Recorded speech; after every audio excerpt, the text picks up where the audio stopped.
134 இடங்கள்ல திமுகவுக்கும் அதிமுகவுக்கும் நேரடி போட்டியில எத்தனை திமுக ஜெயிக்க போகுது, எத்தனை அதிமுக ஜெயிக்க போகுது? அலையன்ஸுக்கு நடக்கிற கூட்டணி கட்சிகளுக்கு 56 vs 56க்கும் இங்க 134. சோ அந்த 134 தொகுதி 80ல நினைக்கிறேன் 134 தொகுதி ஜெயிச்சு வந்தார் அவர். திமுகவா அதிமுகவா? இதுதான் சார் இன்னொரு நம்ம எடுக்க வேண்டிய இன்னொரு யார்ட் ஸ்டிக். சரி, விஜய்க்கு அபரிவிதமான ஓட்டு விழுந்திருக்கு, எல்லாம் ஓகே, எல்லாம் வந்திருக்கு. சோ எவ்வளவு மேக்சிமைஸ் பண்ண முடியும் விஜயால? தாவாக்காவோட ஓட் பர்சன்டேஜ் 10-15% தான்னா அது ஏடிஎம்கேக்கு அட்வான்டேஜா மாறும். அதுக்கான ரீசன் நான் அப்புறம் சொல்றேன். நான் நல்லா புரிஞ்சுக்கோங்க. இந்த வாட்டி நாம் தமிழரோட அட்லீஸ்ட் 50%ல 60% ஓட்டை டிவிகேக்கு போகுது. போன வாட்டி ஏடிஎம்கேக்கும் டிஎம்கேக்கு இருந்த டிஃபரன்ஸ் 3%ல 4% இருந்தது. சோ 7% டிஎம்கே ஓட்டு ஓடும்போது கணிக்கிறது ரொம்ப கஷ்டமாயிடுச்சு. இன்னைக்கு நேரடி எதிர்கட்சியாக திமுக எதிர்கட்சியாக பலம் வாய்ந்த கட்சி திமுகவா அதிமுகவா செயல்பட்டதுன்னு பார்த்தா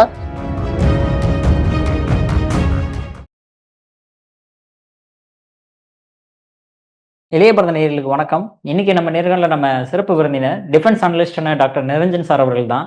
பட் டிஃபென்ஸ் அனலிஸ்டா இருந்தாலுமே இன்னைக்கு நம்மளுக்கு எதை பத்தி பேச வந்திருக்காரு அப்படின்னு பாத்தீங்கன்னா, தமிழ்நாட்டில் யார் எந்த கூட்டணி வெளில போகுது, என்ன டேட்டாஸ், என்ன மாதிரி புள்ளி விவரங்கள், எவ்வளவு பர்சன்டேஜ் ஓட்டு வந்துச்சு, என்ன மாதிரி மாற்றங்கள் ஏற்படும் அப்படின்ற விஷயத்த தெளிவா விளக்குவதற்காக நம்மளோட இணைஞ்சிருக்காரு நிரஞ்சன் சார் அவர்கள். சார் வணக்கம் சார். வணக்கம், ஜெயஹிந்த். எந்த கூட்டணி வெளில போகுதுன்ட்டு எனக்கு தெரியாது. பட் டேட்டா என்ன சொல்லுது, நான் எப்படி பாக்குறேன், எனக்கு புரிந்த விஷயங்களை பகிர்ந்துக்க நினைக்கிறேன், அவ்வளவுதான். தவிர்த்து இவங்க கன்ஃபார்மா ஜெயிப்பாங்க, இவங்க கன்ஃபார்மா தோப்பாங்கன்னு சொல்றதுக்கு நான் செஃபாலஜிஸ்ட் இல்ல, அது என்னோட தொழிலும் இல்ல. நான் அழுத்தம் திருத்தமா சொல்றதுக்கு என்கிட்ட அவ்வளோ டேட்டாவும் இல்ல. என்கிட்ட இருக்கிற மினிமம் டேட்டாவை வச்சு தேர்தல் எப்படி நடந்திருக்கு, இதுல இருந்து என்ன இன்ஃபரன்சஸ், என்ன நம்மளால புரிஞ்சுக்க முடியும்ன்றத நான் சொல்றேன். அதை வச்சு நீங்க என்ன புரிஞ்சுக்கிறீங்களோ அது உங்களை பொறுத்தது. அத பூன்னு சொல்லலாம், புய்ப்பம்னு சொல்லலாம், செந்தில் சொல்லுவார் ஒரு காமெடியில. அது மாதிரி அது உங்க இஷ்டம் சார். ஏன் நான் அதுக்கு நாம ஆள் இல்ல. So first let's come first. 55 லட்சம் வாக்காளர்கள் கம்மியாக உள்ளார்கள். முதல் புள்ளி விவரம். கிட்டத்தட்ட 13 லட்சம் முதல் வாட்டி ஓட்டு போடுறவங்க இந்த வாட்டி வந்திருக்காங்க. இது மிகப்பெரிய ஒரு வளர்ச்சி இல்ல. ஏன்னா 2016ல 64,000 வாக்காளர்கள் வந்தாங்க. அப்போ நிறைய பேர் புது வாக்காளர்களா வந்தாங்க 16ல. அப்புறம் பாத்தீங்கன்னா போன வாட்டி கோவிட் பீரியட் நடந்ததால அதை விட்டுருங்க. இந்த வாட்டியும் 13 லட்சம் வாக்காளர்கள் சேர்க்கப்பட்டுள்ளார்கள். 13-14 அப்படி எடுத்து பார்த்தா கூட ஆப்பிள்ஸ் டு ஆப்பிள்ஸ், ஒரு ஆப்பிளோட இன்னொரு ஆப்பிளை கம்பேர் பண்ணும்போது போன வாட்டி நடந்த வாக்கு சதவீதம் எவ்வளோ அப்படின்னு நீங்க எடுத்து பாத்தீங்கன்னா கிட்டத்தட்ட 73%. அதாவது 4,63,00,000 வாக்காளர்கள் போன வாட்டி பதிவு செய்திருந்தாங்க. அது பேஸ் 6,28,00,000 பேஸ் இருந்தது. பேஸ்னா மொத்த வாக்காளர்கள் எண்ணிக்கை 6,68,00,000. அதுல ஓட்டு பதிவு செய்தவங்க 4,63,00,000. அதாவது 73% வாக்குப்பதிவு. சோ இந்த வாட்டி என்ன நடந்திருக்குடான்னா, அந்த 55 லட்சம் விடுபட்டதால, திருத்தத்தால, எஸ்ஐஆர்ல திருத்தத்தால விடுபட்டதால மொத்த பேஸே 5,73,045,291 குறைஞ்சிருக்கு. மொத்த பேஸ்ல ஒரு கிட்டத்தட்ட அது ஒரு 10% குறைஞ்சிருக்குன்னு வச்சுக்கோங்க. அடிப்படையா வாக்காளர் பேஸ் வச்சுக்கிட்டா கூட மொத்த வாக்குப்பதிவு 85.14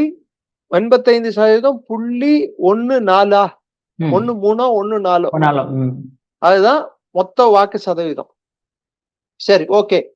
அந்த வாட்டி 73% எவ்வளோ? 4,63,00,000 வாக்குகள்.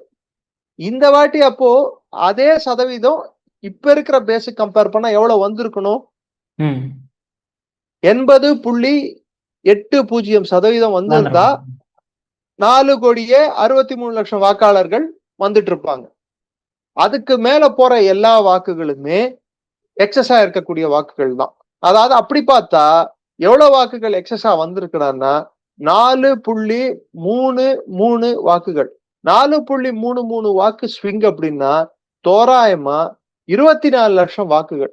24,80,000 வரும். நம்ம 24 லட்சம் வாக்குகளையும் வச்சுக்கலாம். நம்ம 24 லட்சம் வாக்குகள்.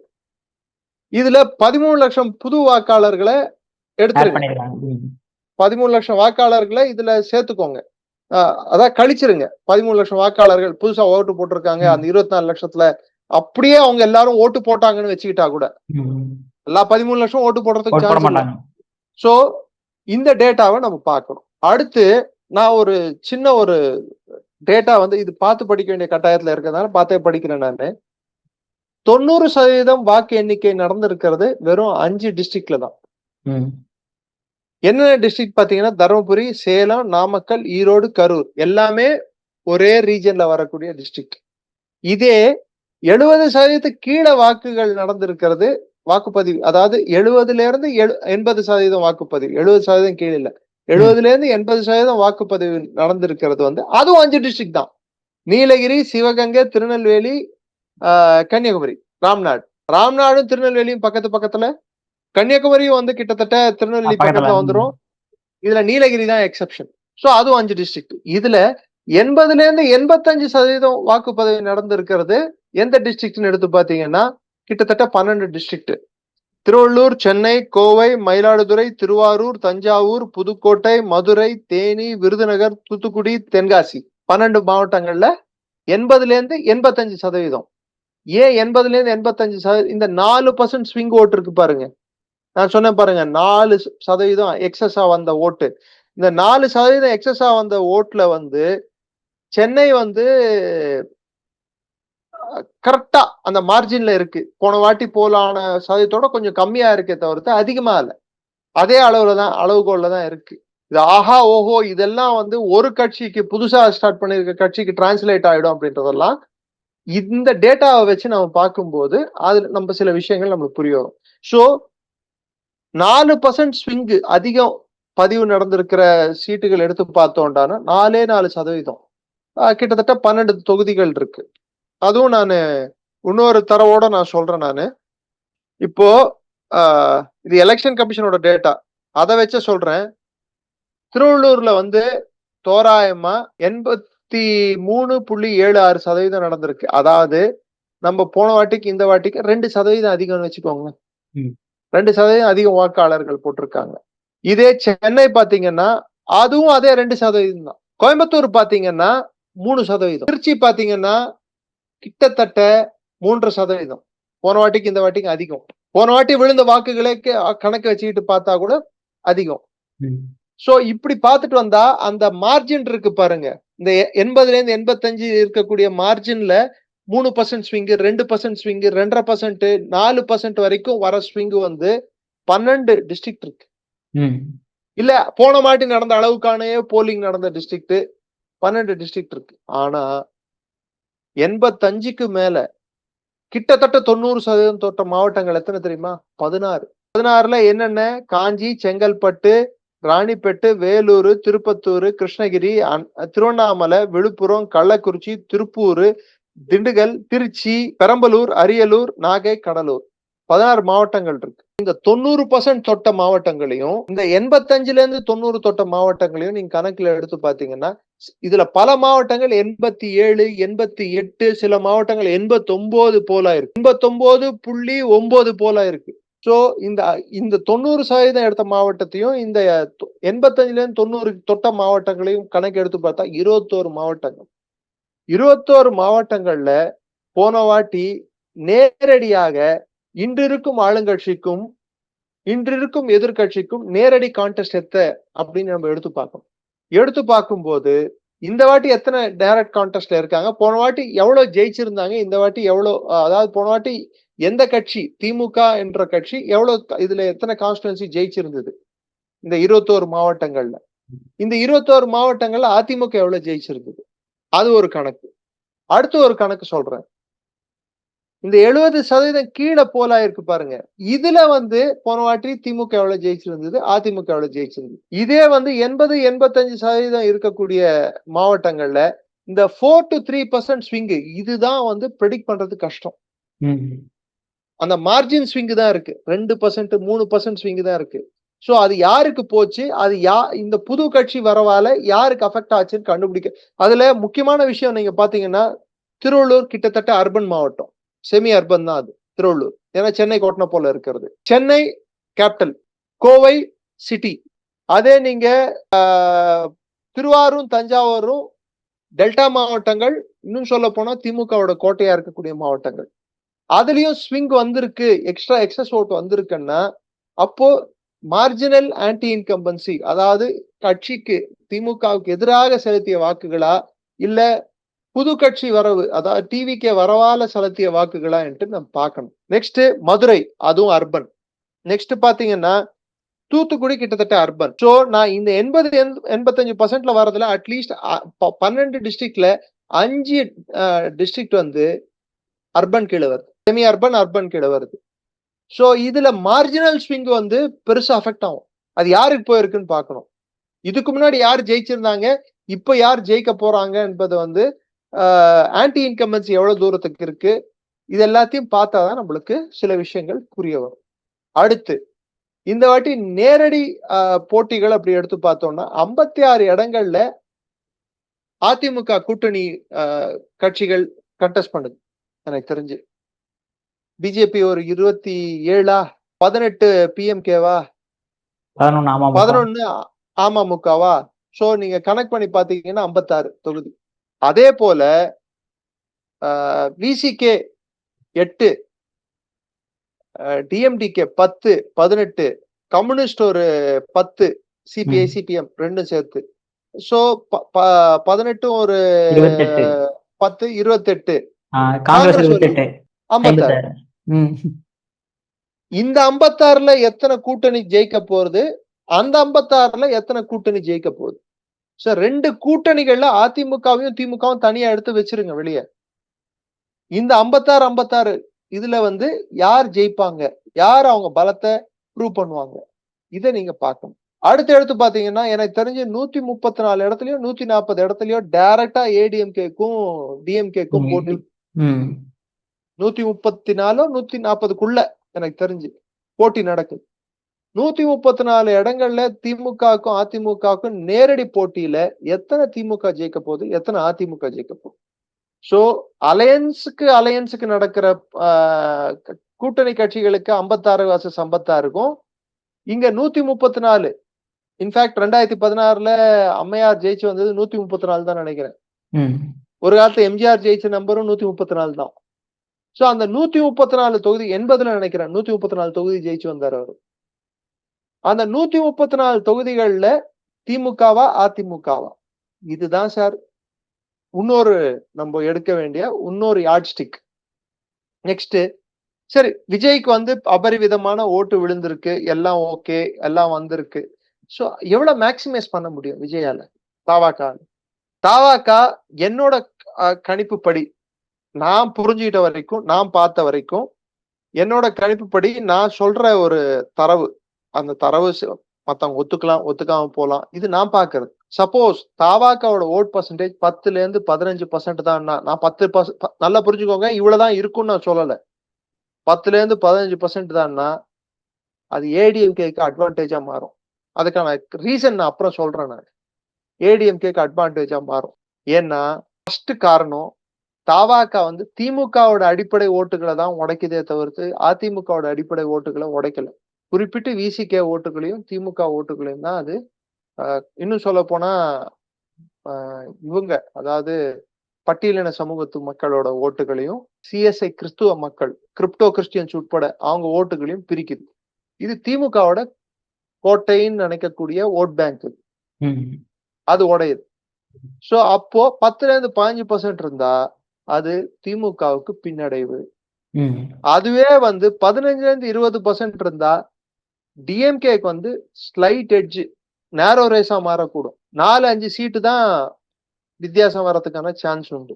இதே வந்து 20-25%, 23% சொல்றாங்க சிலர், 18-23% கூட போலாம் தாவாக்கா.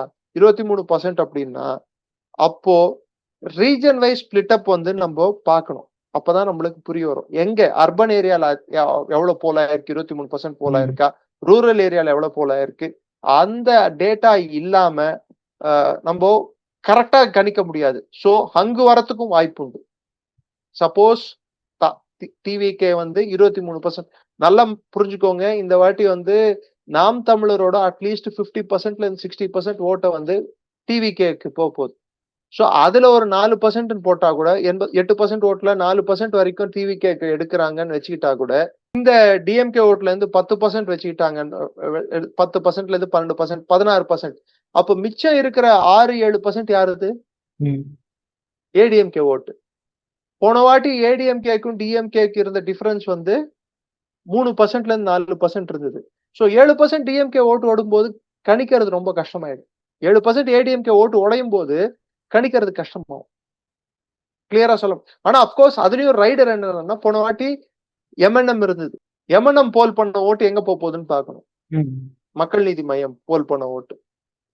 போன வாட்டி சில கட்சிகள் வந்து அமமுக தனியா கண்டெஸ்ட் பண்ணுச்சு. எஸ்டிபிஐன்னு ஒரு கட்சி போன வாட்டி கண்டெஸ்ட் பண்ணுச்சு. சோ இதெல்லாம் என்ன மாதிரி வாக்குகள் வாங்க போகுது அப்படின்றத நம்ம பார்த்தாகணும். ரெண்டாவது, அதிமுக அலையன்ஸ் வந்து ரீஜனல் அலையன்ஸா தான் அவங்க ஃபார்ம் பண்ணிருக்காங்க. உதாரணத்துக்கு நார்தர்ன் பெல்ட் ஃபுல்லா 1 இயர் ஸ்ட்ராங்கா இருக்கிற பெல்ட்ல பிஎம்கேவோட அலையன்ஸ் வச்சிருக்காங்க. வெஸ்டர்ன் பெல்ட்ல இவங்க எங்க ஸ்ட்ராங்கோ அங்கதான் பிஜேபியும் ஸ்ட்ராங்கா இருக்கு. கொங்கு மண்டலத்துல அங்க அலையன்ஸ் வச்சிருக்காங்க. எங்க அமமுக ஸ்ட்ராங்கா இருக்கோ, போன வாட்டி இவங்களோட வெற்றி வாய்ப்புகளை கிட்டத்தட்ட 39 தொகுதிகள்ல இவங்க சீர்குலைச்சாங்க அமமுக. அந்த இடத்துலதான் இவங்க அலையன்ஸ் வச்சிருக்காங்க. ஆனா திமுக அலையன்ஸ் இருக்கக்கூடிய மிகப்பெரிய பிரச்சனை, ஒரு பர்டிகுலர் ஏரியால அவங்களோட கூட்டணி கட்சி ஸ்ட்ராங்னு சொல்ல முடியாது. காங்கிரஸ் வந்து வெஸ்ட்ல, அதாவது கொங்கு பெல்ட்ல காங்கிரஸ் ஸ்ட்ராங்கு, தெற்குல காங்கிரஸ் ஸ்ட்ராங்கு சொல்லலாம். கன்னியாகுமரி வேணும்னா எக்ஸப்ஷன். நார்த்ல காங்கிரஸ் இந்த இடத்துல ஸ்ட்ராங்கு நீங்க கரெக்டா சொல்ல முடியுமா? தேமுதிக வந்து இங்க ஸ்ட்ராங்கு. ஒரு காலத்துல அவரு கேப்டன் விஜயகாந்த் இருக்கும்போது நார்தர்ன் பெல்ட்ல அவங்க ஸ்ட்ராங்கா இருந்தாங்க. டெல்டாலயும் அவங்களுக்கு ஒரு கணிசமான ஓட்டுகள் இருந்தது. ஆனா இப்ப அவங்க ஸ்ட்ராங்கான்னு பாத்தீங்கன்னா, அவங்க எங்க ஸ்ட்ராங்கா இருக்காங்கன்னு அவங்களுக்கும் தெரியாது, நம்மளுக்கும் தெரியாது, ஏன் 10 சீட்டு கொடுத்தவங்களுக்கும் தெரியாது. அடுத்து விசிகே பாத்தீங்கன்னா, விசிகே ஓட்டு தான் உடையுதே, டிவிகே பக்கம் போதே பெரிய அளவுல. தவாக்கா பக்கம் ஓட்டுகள் போக ஆரம்பிச்ச அப்புறம் அப்ப என்ன ஆகுண்டான்னா, விசிகே நார்தர்ன் பெல்ட்ல ஸ்ட்ராங்கா இருக்காங்க. ஆனா அவங்க ஓட்டு உடையறதுனால அங்க இருக்க அவங்களுக்கு எதிரா நிக்கிற கட்சி எது? பிஎம்கே. பிஎம்கே கூட யார் நிக்கிறா? ஏடிஎம்கே. பாத்தீங்களா? சோ இங்க இருக்கக்கூடிய கூட்டணியில இருக்கக்கூடிய பிரச்சனை, அவங்களுக்கு இருக்கக்கூடிய கூட்டணி கட்சிகள் ஒரு பகுதியில அவங்க எக்ஸப்ட் கம்யூனிஸ்டுக்கு வந்து டெல்டா ரீஜன்ல சில இடத்துல அவங்க வந்து ஸ்ட்ராங்கா இருக்காங்க. அவங்களுக்கு டெல்டா ரீஜன்ல தான் ஓரளவு கான்சென்ட்ரேஷன். திருச்சி இந்த பெல்ட் அப் டு மதுரை வரை கூட ஓரளவுக்கு அவங்களுக்கு கான்சென்ட்ரேஷன் இருக்கு கம்யூனிஸ்டுங்களுக்கு. மத்தபடிக்கு வடக்கு போனாலும் சரி, தெற்கு போனாலும் சரி, அவங்களுக்கு அவ்வளவு பெரிய ஸ்ட்ரென்த் இல்ல கம்யூனிஸ்டுங்களுக்கு. சோ கம்யூனிஸ்டுங்க ஸ்ட்ரென்த் ரொம்ப கம்மியா எடை போட முடியாது. அதே சமயத்துல அவ்வளவு பெரிய மாற்றத்தை ஏற்படுத்த முடியும்னு சொல்லவும் முடியாது. இந்த 56 சீட்ல எத்தனை சீட் வந்து இந்த அலையன்ஸ் ஜெயிக்க போகுது, திமுக அலையன்ஸ் அதாவது கூட்டணி கட்சிகள் ஜெயிக்க போகுதுன்றது எனக்கு தெரிஞ்சு திமுக ஜெயிக்கணும்னு நினைச்சிருந்தாங்கன்னா அவங்க அட்லீஸ்ட் 190 சீட்ல கண்டெஸ்ட் பண்ணிருக்கும். ஏன்னா போன வாட்டி அவங்க கன்வர்ஷன் ரேஷியோ 69, 67, 69 அவங்க கன்வர்ஷன் ரேஷியோ 67 நினைக்கிறேன். 67 சீட்டு. ஆன்டி இன்கம்பன்சில அதுல அப்படியும் வந்து அடி வாங்கும். ஏன்னா ஆன்டி இன்கம்பன்சி இருக்குன்றதுக்கு ப்ரூஃபே, ஆளுங்கட்சிக்கு எதிராக மக்கள் எண்ணம் இருக்குன்றதுக்கு ப்ரூஃபே நான் சொல்ல தேவையில்லை. திமுக அவர்கள் கட்சி உறுப்பினர்களும் திமுகவோட மேலிடமே அது ஒத்துக்குச்சு. எப்படின்னு கேக்குறீங்களா? 1/3 ஆஃப் எம்எல்ஏஸ் அவங்களே மாத்தினாங்க. அப்படி இவங்களுக்கு ஆன்டி இன்கம்பன்சி இல்லைன்னா 1/3 மாத்த வேண்டிய தேவையில்லையே. 1/3 எத்தனை தொகுதிகள் தமிழ்நாட்டுல? சராசரியா நீங்க எடுத்து பாத்தீங்கன்னா 234 தொகுதி. 234 தொகுதிய 3ஆ வகுத்தோம்னா எவ்வளவு வருது? ஒரு 80 பக்கமா 78, 77 அந்த மாதிரி 78, 77 தொகுதிகள் கிட்ட வருது. அப்போ கிட்டத்தட்ட 75 தொகுதிகள்ல இவங்க மாத்துறாங்க அப்படின்னா, போன வாட்டி அதிமுகக்கும் இவங்களுக்கும் இருந்த ஓட்டு வித்தியாசம், இவங்க ஜெயிச்ச 43 தொகுதிகள்ல இவங்களுக்கு இருந்த சதவீதமே மார்ஜினே வந்து 2 லட்சத்து சொச்சம் ஓட்டு தான். சோ அப்போ இவ்வளவு பெரிய தொகுதிகள்ல இவங்க மாற்றம் செய்வதால என்ன நடக்க போகுது என்பதை வந்து நம்ம பார்க்க தான் இன்னும் டேட்டா வரதான் நம்மளுக்கு தெரியும். உடனே இது வந்து திமுக பக்கம் அலை வீசுகிறது, அதிமுக வென்று விட்டதுன்னு சொல்றதெல்லாம் பொய். ரெண்டாவது, திமுக அலையன்ஸின் பலகீனத்தை இன்னும் நம்ம கரெக்டா ஜட்ஜ் பண்ணோமான்னு சொல்லி நம்ம பார்க்கணும். இன்னும் டேட்டா வரணும். டேட்டா வரதான் நம்மளுக்கு இன்னும் கிளியரர் பிக்சர் தெரிய வரும். அடுத்து நீங்க இன்னொரு விஷயத்த நீங்க பாருங்க. ஒரு முக்கியமான தகவல் என்னடான்னா, இந்த எல்லா சீட்டுகள்ல விஜயோட பெர்ஃபார்மன்ஸ் எல்லாத்தையும் எடுத்து பார்த்தா, விஜய் தென் மாவட்டங்கள்ல எப்படி பெர்ஃபார்ம் பண்ணிருக்காரு? நார்தன் பெல்ட்ல sure shot you will gain, urban ஏரியால sure shot you will gain. But தென் மாவட்டங்கள் அதை நம்ம பார்க்கணும். அடுத்து இப்ப நான் சொன்ன ஒரு தரவு இருக்கு பாருங்க. இந்த 90% மேல போட்டிருக்கிற கிட்டத்தட்ட 85க்கும் மேல 90% கிட்ட போட்டிருக்கிற மாவட்டங்கள்ல ஸ்விங் ஃபேக்டர் எவ்வளவு இருக்குன்னு பாத்தீங்கன்னா, 90% மேலன்னு போச்சுன்னா ஸ்விங் ஃபேக்டர் 10%. 85க்கு மேல 90% கிட்ட நெருங்கிடுச்சுன்னா ஸ்விங் ஃபேக்டர் வந்து போன வாட்டிக்கு இந்த வாட்டிக்கும் 7ல இருந்து 8%. அப்போ இது ஆன்டி இன்கம்பன்சி ஓட்டா இருக்கிறதுக்கு வாய்ப்பு இருக்கான்னா இருக்கு. 21 மாவட்டங்கள்ல ஆன்டி இன்கம்பன்சி ஓட்டு விழுந்திருக்கிறதா தான் அர்த்தம். கிட்டத்தட்ட ஆன்டி இன்கம்பன்சி இருக்கிற மாவட்டங்கள் அப்படின்னு எடுத்து பார்த்தா கூட சென்னை உட்பட பல மாவட்டங்கள்ல அட்லீஸ்ட் 2-3 1% 2% ஸ்விங் இருந்தா கூட 2016 தேர்தல் எனக்கு தெரிஞ்சு 1% ஸ்விங்கு கீழே தான் ஆட்சியே வந்து பறி போச்சு. எல்லாரும் திமுக ஜெயிச்சிருன்னு சொன்னாங்க. ஆனா 1% ஸ்விங் தான் இருந்தது. இன்னொரு விஷயம் சொல்றேன். குஜராத் 2022 தேர்தல் பிஜேபியோட கட்டமைப்பு ரொம்ப சிறந்த, இன்னும் சொல்ல போனா 30 வருஷமா ஆட்சியில இருக்கக்கூடிய ஒரு கட்டமைப்பு, பலமான கட்டமைப்பு. காங்கிரஸோட கட்டமைப்பு பலவீனமான கட்டமைப்பா இருந்தது. புது பிளேயர் ஆப் நுழையுது. அது காங்கிரஸோட வெற்றிடத்தை நிரப்புறதுக்கு நுழைஞ்சதை தவிர்த்து பிஜேபியோட வெற்றிடத்தை நிரப்புறதுக்கு நுழையுது. இன்னைக்கு திமுகவோட பலம் அப்படின்னு எடுத்து பார்த்தோம்னா, அவங்க கட்டமைப்பு ரீதியாக அவ்வளவு பலமான ஒரு கட்சியா இருந்திருந்தா தமிழ்நாட்டு வரலாற்றிலேயே 1977 தேர்தலுக்கு அப்புறம் எத்தனை முறை திமுக வந்து இருக்கிறது, எத்தனை முறை அதிமுக ஆட்சியை பிடித்திருக்கிறது என்று பார்த்தாலே நமக்கு புரிஞ்சிடும். 77 அதிமுக, 80 அதிமுக, 85 அதிமுக, அதுக்கப்புறம் 91 அதிமுக, 2001 அதிமுக, 2011 அதிமுக, 2016 அதிமுக, கிட்டத்தட்ட 7 தேர்தல்களை அவங்க சந்திச்சு ஜெயிச்சிருக்காங்க. 31 வருஷம் கிட்ட ஆட்சி பண்ணிருக்காங்க. கடந்த எத்தனை ஆண்டுகள்ல? 77ல இருந்து இப்ப எடுத்து 49 ஆண்டுகள்ல 31 வருஷம், பாதிக்கு மேல, கிட்டத்தட்ட 60% மேல அவங்கதான் ஆட்சியில இருந்திருக்காங்க. அதுல கிட்டத்தட்ட 1.5 வருஷம் வந்து பிரசிடென்ட் ரூல்ல போச்சு. மிச்சம் தான் திமுக 96 1.5 வருஷம் 89 to 90 91 1.5 வருஷம் 96 to 2001 அது ஒரு 6.5 years. அதுக்கப்புறம் 2006 to 11 11.5 வருஷம். இப்போ இது ஒரு 5 வருஷம் 16.5 years தான். 16 வருஷம் தான் இவங்களால ஆட்சி பண்ண முடிஞ்சிருக்கு திமுகல. சோ திமுகவோட கட்டமைப்பு அப்பாரும் இப்பாரும் இல்லாதது. திமுக போன்ற ஒரு கட்சியை இருக்க முடியாது. ஆமா, திமுக சிறந்த எதிர்கட்சி என்றதுக்கு ப்ரூஃப் வந்து 16 வருஷம் எதிர்கட்சியில இருந்ததுதான். 31 வருஷம் எதிர்கட்சியில இருந்து கிட்டத்தட்ட டபுள். பாத்தீங்களா? அவங்க 31 வருஷம் ஆட்சியில, இவங்க 16 வருஷம் ஆட்சியில. ஆல்மோஸ்ட் அவங்க 2 மடங்கு அதிகமா இருக்காங்க. அப்போ யாரோட கட்டமைப்பு? உதாரணத்துக்கு அதிமுக ஆட்சியில இருக்கும்போது ஜெயலலிதா அம்மையார் பீரியட்ல இளைஞர் பாசறைன்னு ஒண்ணு எடுத்துட்டு வந்தாங்க, எம்ஜிஆர் பாசறைன்னு எடுத்துட்டு வந்தாங்க, மகளிர் பாசறைன்னு எடுத்துட்டு வந்தாங்க. திரும்பி இது மாதிரி நிறைய விஷயங்கள் அவங்க பண்ணி அதிமுகவை திரும்பி ரீஜெனரேட் பண்ணாங்க. புனர்ப்பிக்கும் வேலைகளில் ஈடுபட்டு அவங்களோட தொண்டர்களோட எண்ணிக்கையை 1 கோடிக்கும் மேல அதிகரிச்சாங்க. இப்ப நடந்த குளறுபடிகள்ல, இப்ப உள்கட்சி பிரச்சனையில அவங்களோட தொண்டர்கள் எண்ணிக்கை குறைந்திருக்கலாம். ஆனால் முழுதாக அழிந்திருக்கிறதா என்று கேட்டால் இல்லை. அதே சமயத்தில் திமுகவின் தொண்டர்கள் எண்ணிக்கை ஆட்சியில் இருக்கும்போது அவர்களுக்கு இருக்கக்கூடிய தொண்டர்கள் ஆட்சி மாறிய பின் இருக்க மாட்டார்கள்.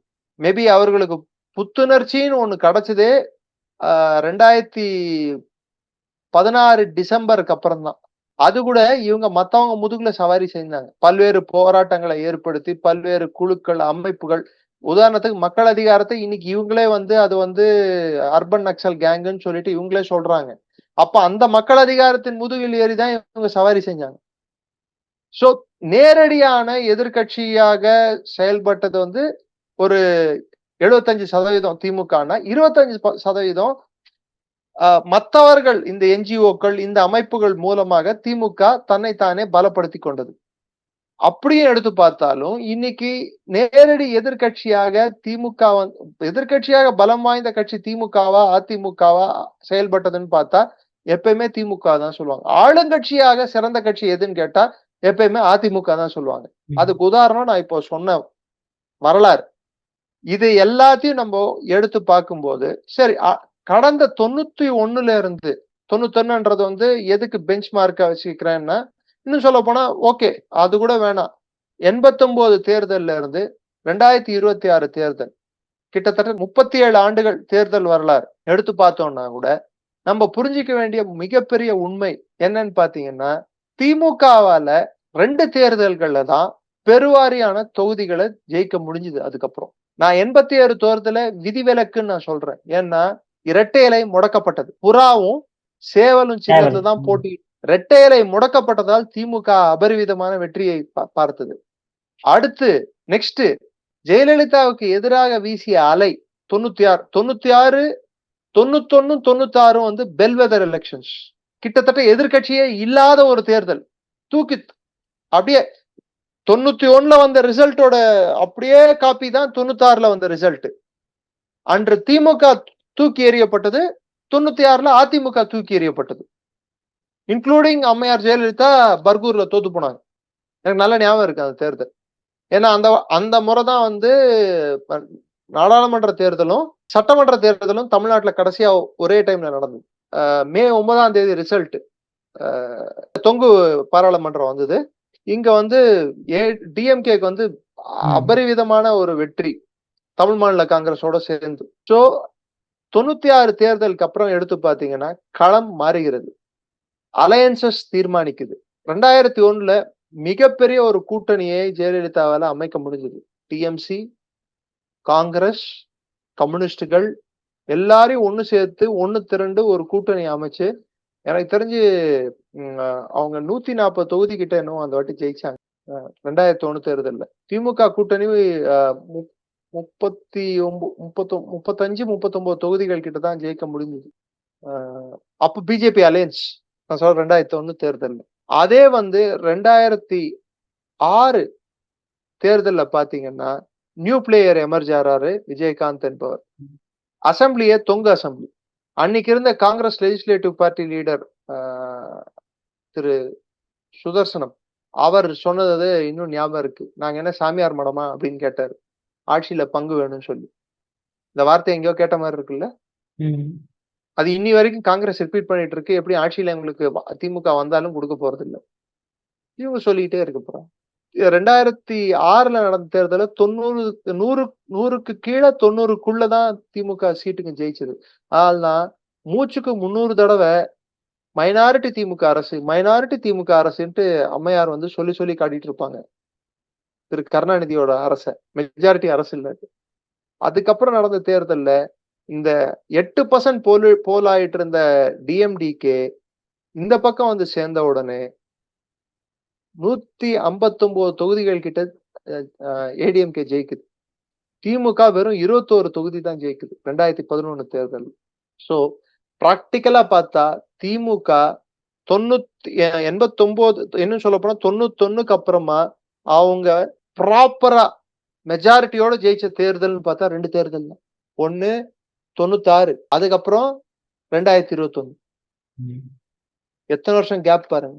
இதனோட 2006 அவங்க ஆட்சியில இருந்தாங்க. ஆனா அது மைனாரிட்டி அரசு. சோ இங்க இருக்கக்கூடிய ஊடகங்கள் திமுகவுக்கு அந்த கற்ற பிம்பம் இருக்கு. அடேங்கப்பா சும்மா சொல்லக்கூடாது. ஒண்ணு ஒத்துக்கணும், திமுக பர்செப்ஷன் மேனேஜ்மெண்ட் அப்படின்வாங்க. ஒரு இல்லாத ஒரு பிம்பத்தை கட்டி அமைக்கிறதுல அவங்களுக்கு இருக்கக்கூடிய சாதுரியமும் அந்த வல்லமையும் யாரும் மேட்ச் பண்ண முடியாது. அதுக்கண்டு தாவாக்கா கீழையும் திமுக போயிடும் சில அதிமேதாவிங்க சொல்றாங்க. அதை நான் ஒத்துக்க மாட்டேன். திமுகவோட கட்டமைப்பு அதிமுகவோட கட்டமைப்பு ஒரு நாள் 2 நாள்ல அவங்க அமைச்ச கட்டமைப்பு இல்லை. இன்னும் திமுக கட்டமைப்பு பழசு, ரொம்ப பழசு. ஆனா 67 இருந்து திமுக வரலாறு கூட்டணியோடு தான் ஆட்சியை பிடித்துள்ளார்கள். தனித்து நின்று ஆட்சியை பிடித்த வரலாறு திமுகவுக்கு இல்லை. இன்னும் சொல்ல போனால் அதிமுகவுக்கு உண்டு.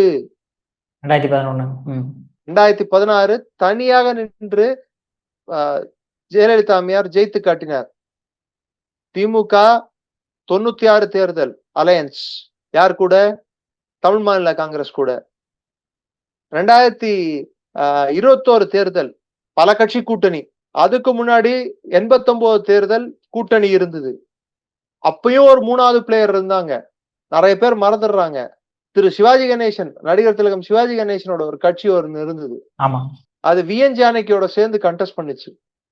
அவரே அவரோட தொகுதியில தொகுதியில தோத்து போனாரு. கொஞ்சம் தமிழ்நாடோட அரசியல் வரலாற கொஞ்சம் புரட்டி பாருங்க சார். அப்போ நம்மளுக்கு புரிய வரும். நெக்ஸ்ட் 2019 ஒரு செனாரியோ நடந்தது நம்ம அண்டை மாநிலமான ஆந்திர பிரதேஷ்ல. இதே மாதிரி ஒரு சூப்பர் ஸ்டார் ஆந்திரால பவர் ஸ்டார் என்று அழைக்கப்படும் பவன் கல்யாண் இன்று அந்த மாநிலத்தின் துணை முதல்வர். அன்று ஜனசேனா என்ற பார்ட்டியை நிறுவி ஜெகன்மோகன் ரெட்டிக்கு எதிராகவும் சந்திரபாபு நாயுடுக்கு எதிராகவும் அவர் 3வது ஒரு அணியாக அவர் செயல்பட்டார், கட்சியாக. அப்ப என்னாச்சு? சந்திரபாபு நாயுடு போலானது 40% 42% போலிங் நடந்தது. ஜெகன்மோகன் ரெட்டி 48% 50% போலிங் நடந்தது. மொத்தமே 8% தான் வித்தியாசம் 2 பேருக்கும். இதுல ஜெகன்மோகன் ரெட்டிக்கு இருக்கிறதுலயே பலமான வாக்குகள் எங்க இருந்து வருதுன்னு பாத்தீங்கன்னா, இந்த பட்டியலின சமூகத்தில இருந்தும் கிறிஸ்துவ சமூகத்தில இருந்தும் வருது. ஜெகன்மோகன் ரெட்டியின் வாக்குகள், அபரிவிதமான வாக்குகள் அங்க இருந்தா வருது. அதே சமயத்தில் சந்திரபாபு நாயுடுக்கு வர வேண்டிய, டிடிபிக்கு வர வேண்டிய ஓபிசி வாக்குகள் 2ஆ உடையுது. கிட்டத்தட்ட 6% வாக்குகள் பவன் கல்யாணுக்கு போகுது. சந்திரபாபு ஓட் பேங்க் உடையுது, ஜெகன் ஓட் பேங்க் கன்சாலிடேட் ஆகுது. அத்தோட டிடிபி வெறும் 23 தொகுதிகளை தான் ஜெயிக்குது. ஒரு தொகுதியில பவன் கல்யாண் கட்சி ஜெயிக்குது. 151 தொகுதிகள்ல ஜெகன்மோகன் ரெட்டி ஜெயிக்கிறார். 3-வே ஃபைட்ல இருக்கக்கூடிய பிரச்சனை இதுதான். ஜெகன்மோகன் ரெட்டி அப்ப தோக்கும்போது, இந்த வாட்டி தோக்கும்போது கிறிஸ்தவ ஓட் பேங்க்கும் கூட இருந்தது, அதாவது பட்டியலின சமூகமும் கூட இருந்தது. என்ன மாற்றம்? OBC consolidation, Hindu consolidation Andhra பிரதேஷ்ல. அது ஒரு வைட்டல் ஃபேக்டர். அது யாருமே மேலோட்டமா பார்க்கல, கீழோட்டமா பார்க்கும்போது அண்டர் கரண்ட் இருந்தது. இங்க நான் பார்த்த வரைக்கும் அதிமுக சைலண்டா பல்வேறு ஜாதி அமைப்புகளுடன் ஏதோ ஒரு விதத்துல அவங்க, அதாவது பிற்படுத்தப்பட்டோர், மிகவும் பிற்படுத்தப்பட்ட சமூகங்கள், இந்து சமூகங்கள் கூட அவங்க ஒரு வெளியே வராத ஒரு கூட்டணிக்குள்ள ஈடுபட்டிருக்காங்க, அமைச்சிருக்காங்க. சவுத்ல தேவர் சமூகம், வெஸ்ட்ல கவுண்டர் சமூகம், நார்த்ல வன்னியர் சமூகம். இந்த வாட்டி சந்திரபாபு நாயுடு கூட்டு அண்ணா நகர்ல கேம்பெயின் பண்றதுக்கு என்ன காரணம்? ஷெரே நகர், அண்ணா நகர், அம்ஜிகார்ல அதிகமா தெலுங்கு பேசும் நாயுடு சமூகம் அதிகம், அதெல்லாம் கூப்பிட்டு வந்தாங்க. மெட்ராஸ்லயே கூட கணிசமாக தெலுங்கு பேசும் சமூகம் இருக்கிறது சென்னையில. சோ இது மாதிரி சில விஷயங்கள் அவங்க பண்ணியிருக்காங்க. But all set and done, என்னை பொறுத்த வரைக்கும் விஜய் ஃபேக்டர் இன்னொரு 10 நாளைக்கு இவங்க ஓட்டட்டும். Let them enjoy it. ஒரே ஒரு நாள் மழை பெஞ்சா அது பெருவெள்ளமா மாறுறதுக்கான வாய்ப்பு இல்லை. இது ஒரு நாள் மழை இல்ல, ஒரு அவர் பெய்யற மழை இது. அப்படிதான் நான் இதை பாக்குறேன். ஸோ விஜயோட ஃபேக்டர் நம்மளுக்கு முழுமையா நம்மளுக்கு புரியணும், தெரியணும், அதை பத்தி புரிதல் வரணும்னா அட்லீஸ்ட் 2 தேர்தலை சந்திக்கணும். Vijay is not MGR, Vijay is not NTR. MGR கூட 50ல இருந்து, இன்னும் சொல்ல போனா லேட் 50ஸ்ல இருந்து 73 வரைக்கும் அவர் அவருக்குன்ட்டு ஒரு கட்சி பிம்பத்தை கட்டி அமைச்சிட்டு அப்புறம் தான் ஆட்சியை பிடிக்க முடிஞ்சது. NTR was a phenomenon. அது once in a blue moon. அது மாதிரி எப்பயும் வராது, வரவும் முடியாது. ஆந்திரால பல்வேறு பேர் அட்டம் பண்ணி ஃபெயில் ஆயிருக்காங்க. he was a right man at the right time. தமிழ்நாட்டுல is it the right time என்பதுதான் என் கேள்வி. ரைட் டைமா இருந்தா கூட அன்னைக்கு இருந்த மக்களோட விழிப்புணர்வும், அன்னைக்கு இருந்த படித்தவர்களோட எண்ணிக்கையும், அன்னைக்கு இருந்த அந்த மாஸ் சரிஸ்மா ஆஃப் என்டிஆரும் விஜய்க்கு இருக்கான்னு கேட்டா எனக்கு தெரிஞ்சு இல்ல. அப்கோர்ஸ் அவர் நிறைய வாக்குகளை வாங்குவார். வாக்குகள் 2 கட்சிகளையும் பாதிக்கிறதுக்கான வாய்ப்புகள் உண்டு. எதிர்பார்த்ததோட இந்த வாட்டி அவங்க பர்ஃபார்மன்ஸ் நல்லாவே இருக்கும். ஆனா அது சீட்டா மாறுமா? இதை அவங்க அப்படியே தக்க வச்சிருப்பாங்களா? இந்த சினிமா பிம்பம் என்பது தற்காலிகமா. Every hero's life is from this Friday to next Friday. இந்த வெள்ளிக்கிழமையில இருந்து அடுத்த வெள்ளிக்கிழமை வரைக்கும் தான் அவர் ஹீரோவா ஜீரோவான்னு தீர்மானிக்கிறது. சரியா? அப்படி எடுத்து பார்த்தா விஜயோட அடுத்த பெரிய டெஸ்ட் அவரோட கட்சியை கட்டமைக்கிறதும் 2029ன்னு ஒண்ணு இருக்கு. அப்போ ஒரு தேர்தல்னு ஒண்ணு இருக்கு, அதை சந்திக்கிறதும். அது வரைக்கும் தாக்கு பிடிப்பாரா, அது வரைக்கும் இந்த கட்சி கட்டமைப்பு நிக்குமா என்பது பார்க்க வேண்டிய விஷயம். என்னை பொறுத்தவரை பெருவாரியான மாவட்டங்களில் 85% மேல் அப்படின்னா கிட்டத்தட்ட 5% மேல 10%க்கும் மேல, இன்னும் சில மாவட்டங்கள்ல 12%க்கு கிட்டத்தட்ட ஸ்விங் நடந்திருக்கு. ஓட்டிங் ஸ்விங் 5% ஆட்சியை மாத்தக்கூடிய ஸ்விங், 8% ஆட்சியை மாத்தக்கூடிய ஸ்விங், 10-12% டெஃபினட் ஆட்சி மாறுறதுக்கான ஸ்விங் இது. ஸோ அவ்வளவு தூரம் ஸ்விங் 5 to 10% ஸ்விங் வருதுன்னா ஏதோ ஒண்ணு பெருசா நடந்திருக்குன்னு தான் அர்த்தம். அது விஜய் ஃபேக்டரா, இல்ல ஏடிஎம்கே கன்சாலிடேஷனா, இல்ல டிஎம்கேயோட வாக்குறுதிகளா, பொட்டியை திறந்தாதான் தெரிய வரும். அது வரைக்கும் நீங்களும் நானும் இது மாதிரி அலசிக்கிட்டே உட்கார்ந்துட்டு இருக்கலாம். இது என்னோட கணிப்பா நான் சொல்றேனே தவிர்த்து இவங்க தான் ஜெயிக்க முடியும்னு அழுத்தம் திருத்தமா நான் சொல்ல முடியாது, சொல்லவும் கூடாது. ஏன்னா நான் ஒன்னும் எக்ஸிட் போல் போய் எடுக்கல, ஒவ்வொருத்தருக்கிட்டையும் போய் அதை பண்ண முடியாது என்னால. நான் பார்த்த டேட்டால இருந்து எனக்கு கிடைச்ச பாயிண்ட்ஸை வச்சு, வரலாற்றுல இருந்து நான் பார்த்தது பிளஸ் மத்த மாநிலங்கள்ல என்ன நடந்திருக்குன்னு சொல்லி நான் பார்த்ததை வச்சு நான் சொல்றேன். அதை வச்சுதான் நான் என்னோட ஒரு கூற்றா சொல்றேனே தவிர்த்து இதுதான் சொல்லி டெஃபினட்டாவும் என்னால சொல்ல முடியுது. இது என்னோட அண்டர்ஸ்டாண்டிங், அவ்வளவுதான். Okay sir. சார், உங்க அற்புதமான கருத்துல இளையபாரிடம் பகிர்ந்ததற்கு மிக்க நன்றி சார். நன்றி. ஜெய் ஜெயின் சார்.